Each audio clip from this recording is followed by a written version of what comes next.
یہ پرانے زمانوں کی بات ہے کہ جب سامان سے ایک لدا ہوا بحری جہاز سمندر میں سفر کر رہا تھا۔ تیز ہواؤں کی وجہ سے وہ الٹنے لگا، قریب تھا کہ جہاز ڈوب جاتا۔ اس میں موجود تاجروں نے کہا کہ جہاز کا بوجھ ہلکا کرنے کے لیے کچھ سامان سمندر برد کر دیتے ہیں۔ تاجروں نے مشورہ کر کے طے کیا کہ سب سے زیادہ سامان جس کا ہو وہی پھینک دیں گے۔ جہاز کا زیادہ تر سامان ایک ہی تاجر کا تھا اور اس نے اعتراض کیا کہ صرف میرا سامان ہی کیوں پھینکا جائے، بلکہ سب کے مال میں سے تھوڑا تھوڑا حصہ پھینک دیتے ہیں۔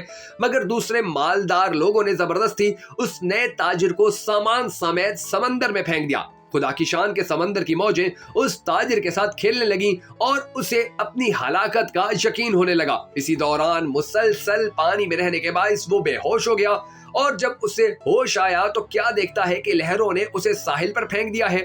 یہ ایک غیر آباد جزیرہ تھا۔ بہرحال جان بچنے پر اس نے رب کا شکر ادا کیا اور اپنی سانسیں بحال کی۔ وہاں پڑی لکڑیوں کو جمع کر کے سر چھپانے کے لیے ایک جھونپڑی سی بنائی۔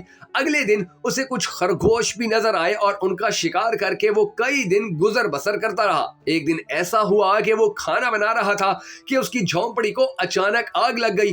اس نے بڑی کوشش کی کہ آگ بجھا لے، مگر وہ آگ پر قابو نہ پا سکا۔ اس نے زور زور سے چیخنا شروع کیا اور اللہ سے گلہ کرتے ہوئے کہا کہ تو نے مجھے سمندر میں پھینک دیا، میرا سارا سامان غرق ہو گیا۔ اب یہی جھونپڑی میری کل کائنات تھی اور آج تو نے اسے بھی جلا کر راکھ کر دیا۔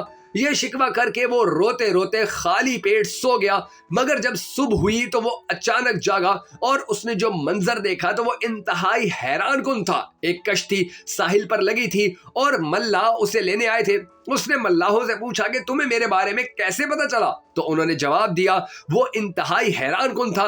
ملاحوں نے کہا کہ ہمیں پتا تھا کہ یہ جزیرہ غیر آباد ہے، لیکن کل ہمیں دور سے یہاں دھواں اٹھتا ہوا نظر آیا تو ہم سمجھ گئے کہ یہاں کوئی پھنسا ہوا ہے جسے فوری طور پر بچانا چاہیے، اس لیے ہم تمہارے پاس چلے آئے۔ پھر تاجر نے اپنا پورا قصہ انہیں سنایا تو ملاحوں نے یہ کہہ کر اسے مزید حیران کر دیا کہ جس جہاز سے تمہیں سمندر میں پھینکا گیا تھا وہ آگے جا کر غرق ہو گیا۔ یہ سن کر تاجر سجدے میں گر گیا اور رب کا شکر ادا کرنے لگا۔ اس نے کہا کہ بے شک پاک ہے وہ ذات جس نے مجھے بچانے کے لیے تاجروں کے ہاتھوں سمندر میں پھینکوایا، بے شک اپنے بندوں کے بارے میں وہی زیادہ جاننے والا ہے۔ تو ناظرین گرامی، یاد رکھیے کہ حالات جتنے بھی سخت ہو جائیں، اللہ کی رحمت سے مایوس آپ کبھی نہ ہو۔ ہر حال میں اپنے رب پر بھروسہ رکھیے، کیونکہ وہ ہم سب سے بہت زیادہ اور بہت بہتر جاننے والا ہے۔ ہم سب کو مل کر دعا کرنی چاہیے کہ اے ہمارے پروردگار، ہمیں اپنے رستے پر چلنے کی توفیق عطا فرما، ہمیں اپنا نیک بندہ بنا، ہمیں ایسا بندہ بنا کہ جو تیرے